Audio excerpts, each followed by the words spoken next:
Welcome to Well Coached, a podcast about how people, sales, profit, and self can transform your business. I'm your host, Chris Weinberg, and I have helped hundreds of entrepreneurs get into their highest productivity zone and become corporate enough to succeed. Let's get into today's episode. Hey guys, welcome to today's episode of the Well Coached podcast, where we focus on how to become corporate enough to scale your business and to make money and to like what you're doing. We do that by focusing in 4 key areas of people, sales, profit, and self. We work on creating harmony within that mix. And our hope is we are increasing shareholder value and managing the downside or looking out for worst case scenarios. If we're looking at people, sales, profit, self, and focusing on those 4 things, there's a good chance that we're going to make it. Today, we're going to stay in the sales lane. People, sales, profit, self. We're staying in the sales lane, and we're going to talk specifically about some common sales mistakes that happen out there and ways to possibly avoid those or overcome them. So let's set the stage. Mistake number 1. Not understanding the client's needs. One of the problems that we see out there is, one of the most common problems is in sales is focusing too much on selling your product rather than understanding what the client's true needs are. This often happens when we're eager to close a deal or we feel pressure to hit sales quotas. We start taking a shotgun approach. We're using our mouth more than we're using our ears. The solution: adopt a consultative approach. Consultative selling is the way to go whenever you can take that route. Take the time to listen, ask the right questions. High S's and high C's tend to excel in this area because they're good listeners, they're patient, they're detail-oriented, and they are able to focus naturally on what the customer really wants. So, if you're a high D type, who's used to moving fast, or a high I type who enjoys building rapport, remember that asking questions and truly listening can make a huge difference in understanding how you can serve your clients best. And there's no harm, no foul in not being a great listener. I have my disc profile is a high D, high I with a very low S and C. So what that says from a selling thing is aggressive, make friends, get to the end zone quick.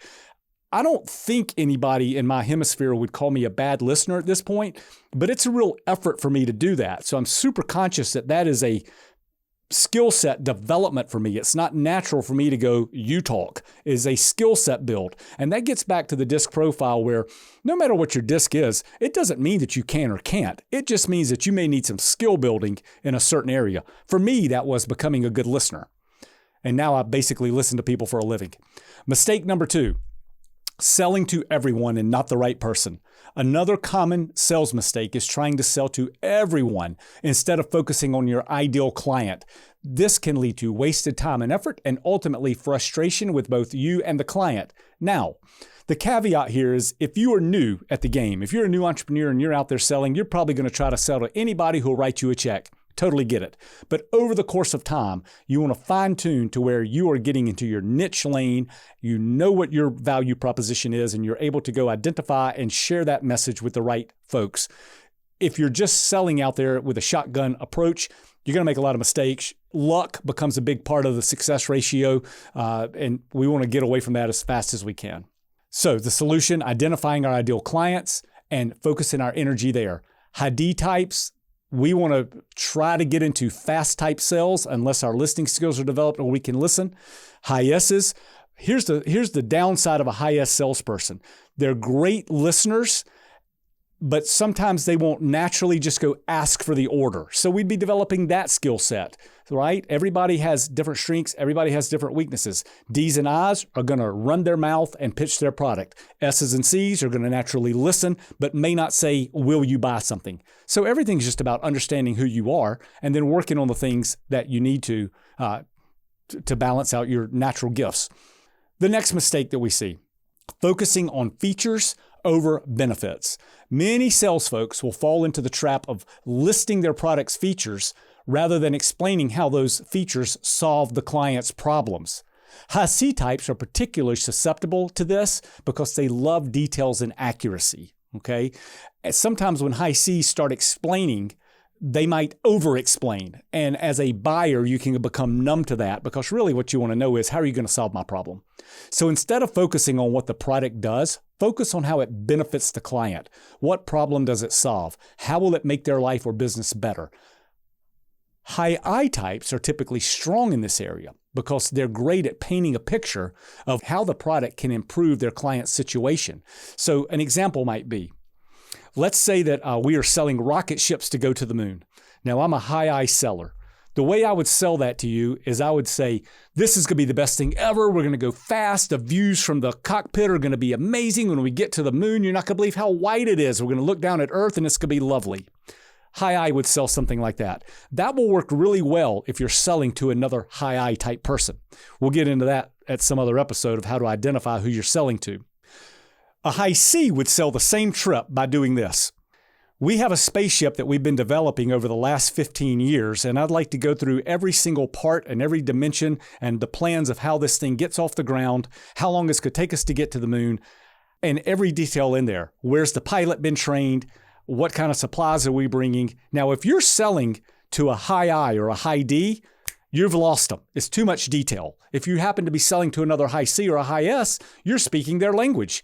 So it all depends on what's your natural style, and then trying to identify who am I selling to, and then get into the lane of here's the benefit of this product versus here's all about the product. The fourth and final mistake I want to talk about today is lack of follow-up. Sales, I read all these different things, and I read some things that say sales generally happen at the 5th to 8th contact. I'm reading one now that says it's more like the 11th contact. I even read one the other day that said now it's up to like 32 contacts. So many people just give up too soon. This can happen when you assume that the client will reach out if they're interested. Or if you're too focused on moving to the next thing without paying attention to nurturing the relationship that you've already started. High S's tend to be great at nurturing relationships over time. But high Ds and high Is might struggle with follow-up because they're either too results-focused or they're caught up in the excitement of the next opportunity. The tip there is set reminders to follow up regularly. Even if the answer is no today, consistent follow-up shows the client that you're committed and interested in their success. Just remember that no doesn't mean no forever all of the time. So here's the point of today's episode. Understand who you are as a salesperson.